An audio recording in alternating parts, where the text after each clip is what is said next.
Two, three.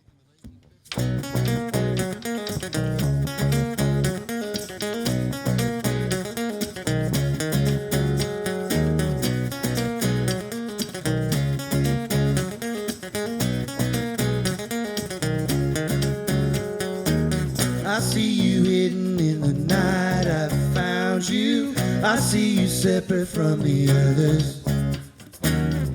Bent crooked in the light around you, bathing in the sight of the others.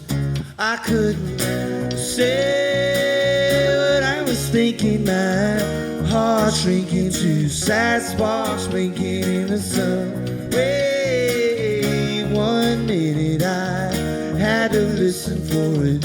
It was hidden in the fall, hidden in the fall, waiting on love to call, hidden in the fall. I met you in the dead of winter. I stood stranded in the water, dug deeper than a crooked splinter. I turned away from all the others. I couldn't say what I was thinking. My heart shrinking to sad sparks blinking in the sun. Wait 1 minute, I had to listen for it. It was hidden in the fall, hidden in the fall, waiting on love to call, hidden in the fall. Sad hopes I'd hidden under, tangled inside of me. You spoke like broken thunder, deep into the center of me. I couldn't say what I was thinking. My heart shrinking to sad sparks blinking in the sun. Wait 1 minute, I had to listen for it. It was hidden in the fall, hidden in the fall, waiting on love to call, hidden in the fall.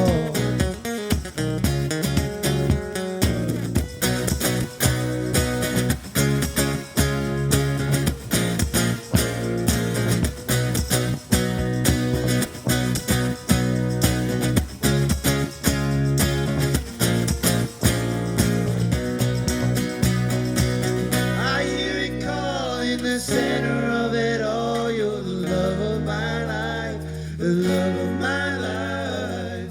I hear it all in the center of my heart. You're the love of my life, the love of my life. I hear it call in the center of it all. You're the love of my life, the love of my life. I hear it all in the center of my heart. You're the love of my life, the love of my life.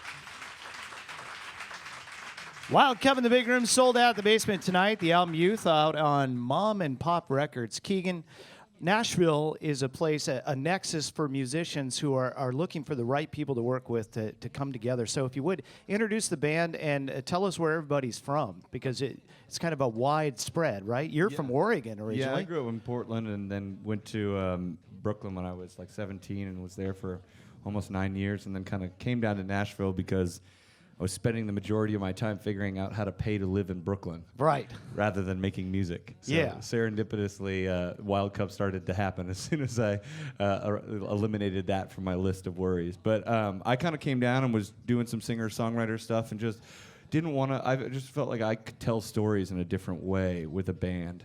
without my face being on the cover of the record or my name being in big bold letters. So I kind of met Jeremy Bullock here. He's from Raleigh, North Carolina, and Dabney Morris over here from the Outer Banks, North Carolina. We got Eric Wilson from what am I supposed to say? Auburn, Kentucky. There you go. I said the wrong town the other day. Eric was like, "I'm gonna get killed if you keep saying the wrong."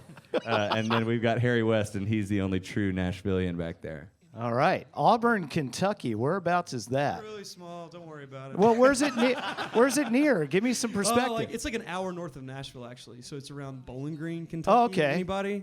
Yeah. Not really. No way. Somebody clap for that? That's crazy. Well, I drive through Bowling Green every spring taking my girls to Florida, and we always drive right by the Fruit of the Loom. The Corvette Museum? Yeah. Yeah, the Corvette. We haven't stopped. we just keep going. Come on. Now, I imagine Auburn has what, 100 people? What? A little more than that. All It's right. like 8,000 maybe. 8,000? Oh, okay. A little bit more than that. A lot of Fair antique enough. stores. There's a Subway now. Right on. One Well, we traffic are light. going to stop then. Zero booze, so it's great for your kids. Zero. Oh, no, forget it then. That's a deal breaker right there. Now, Keegan, you mentioned that you moved from New York to Nashville, but this was a fork in the road for you. It was your birthday, your 25th birthday, right? Yeah, and I was working with these two kind of amazing but also very crazy hotel and restaurant impresarios, and I would open restaurants and hotels for them. So my job was to like run around Manhattan in a pickup truck, picking up things and building these crazy things. And I actually really loved my job. I felt a little bit like the Wild West, but in New York. Like if you needed to know where to get a certain stool in Chinatown, that was me, baby. I knew all good to that know. stuff. But anyway, so they kind of like sat me down and were like, we want to give you a raise and really like put you in a great position here. And I was like, that is a terrific offer, and I am sorry, but I have to quit. And so I just left. In my very naive 25-year-old brain, I was like, I've got like 5 years left to do anything. I've got to do it now. And so I did, and that's when I moved to Nashville, and now it's 5 years later, and we're here, which is really exciting. Well, I'm pretty sure the song "Take This Job and Shove It" was written in Nashville, so it's perfect. And kindly shove it. Yeah. Absolutely. All right. Well, I think things have working out great, and sold out show tonight at the Basement. The album is Youth, out now on Mom and Pop. How about another song? We'll chat a little bit more, huh? Yeah, this song's called Color.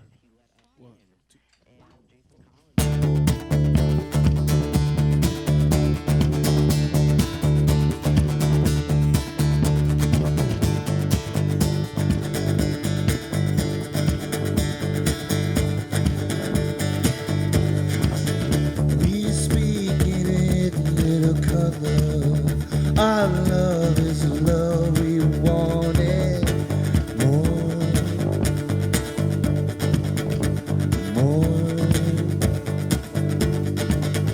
Up late in the hot, hot night. Need you and I need you alone. Alone. We see each other as a black, black shadow at the center of love. Backtrack the center, it'll never be enough. Killing in each other in the other and another and another, another. Oh.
Yeah.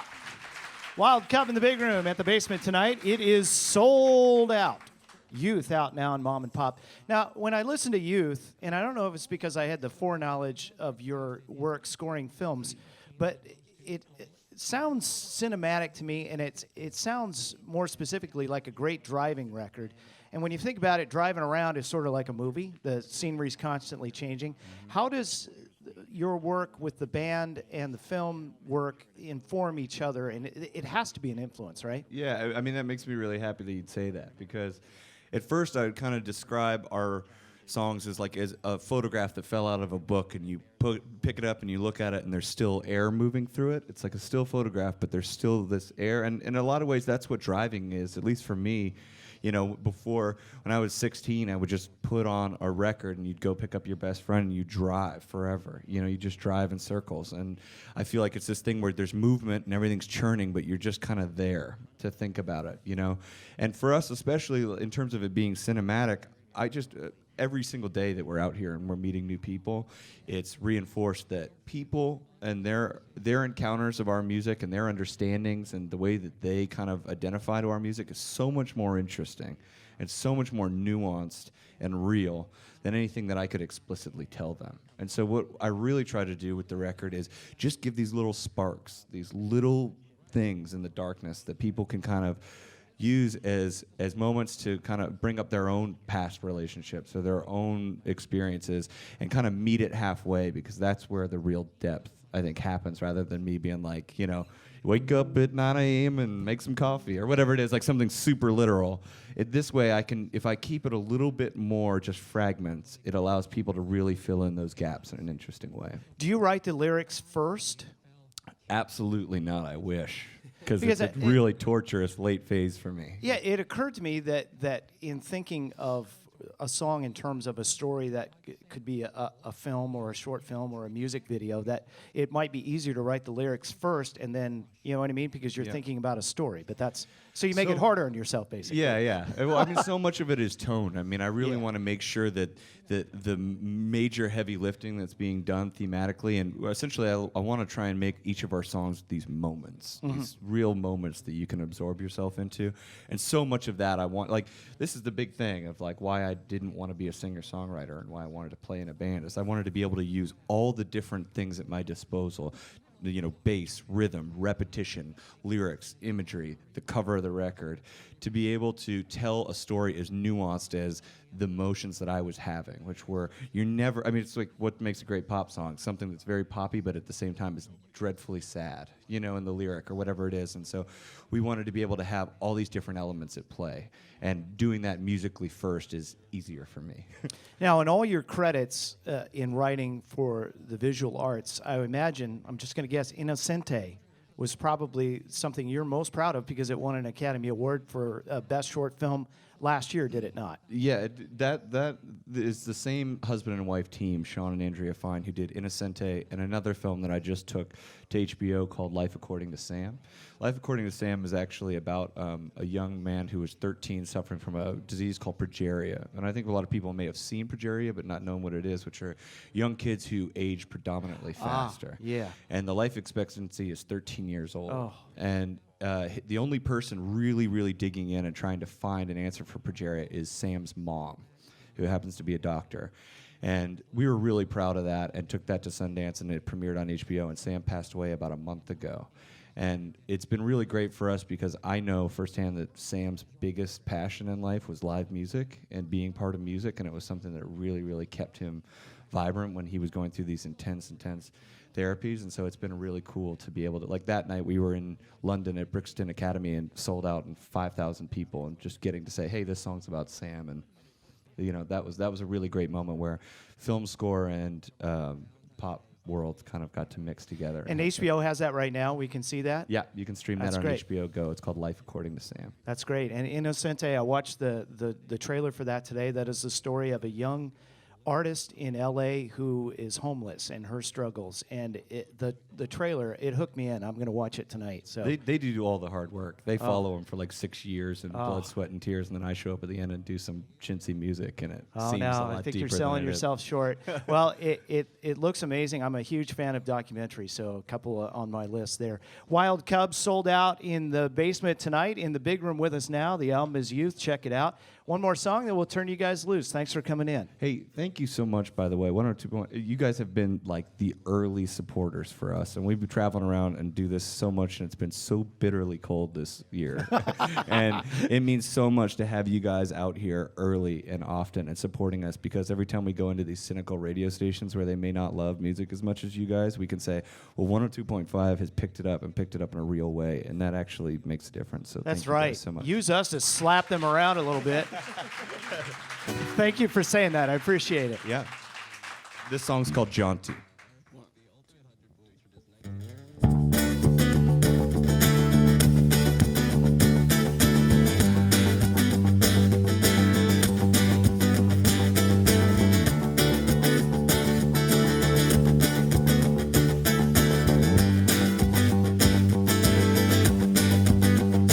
In the crisp seclusion, timid impulses hidden and turned,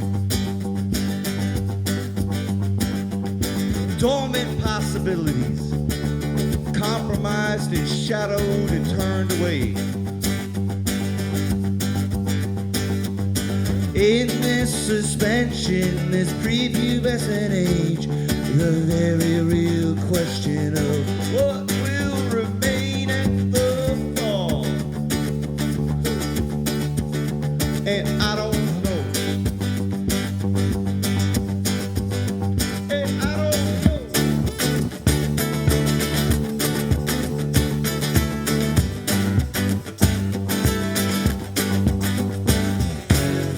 Somewhere in the middle, I stood standing. I didn't know it, but I never understand it. No, there's no explanation, there's no answer. Lines crooked like the center of your hands. I see it now, it's brighter when the lights are out. I see it now, it's brighter when the lights are out. Behind the closed door, it's turning off and on. The light from below blinks true. It blinks true. And what does it say to you? I see that raw spark sinking, the baby blinking, and the big man winking at you.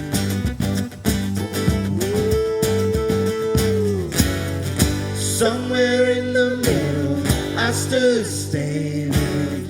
I didn't know it, but I never understand it. No, there's no explanation, there's no answer. Lines crooked like the center of your hands. And all I see it now, it's brighter when the lights are out.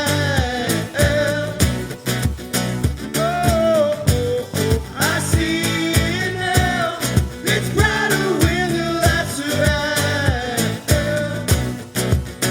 And what is love? I see it now, it's brighter when the lights are out.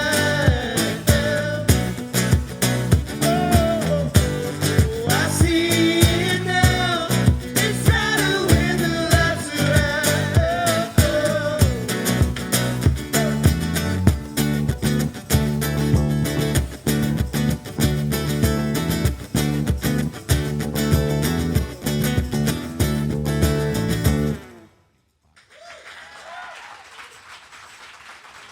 Fantastic. Thank you so much, Wild Cup, for coming Thank in you. today. Sold out show at the basement tonight, and you're welcome anytime. Awesome. Thank you Please so much come for back having and play us. for us again. Could you be warmer next time we come back? Is that possible? Yeah. I don't know. We're beginning to lose hope on that front. This has been one heck of a winter. Thank you for being a great studio audience. The album is Youth, out now on Mom and Pop, sold out at the basement tonight. Wild Cup. We return things now to Control Central.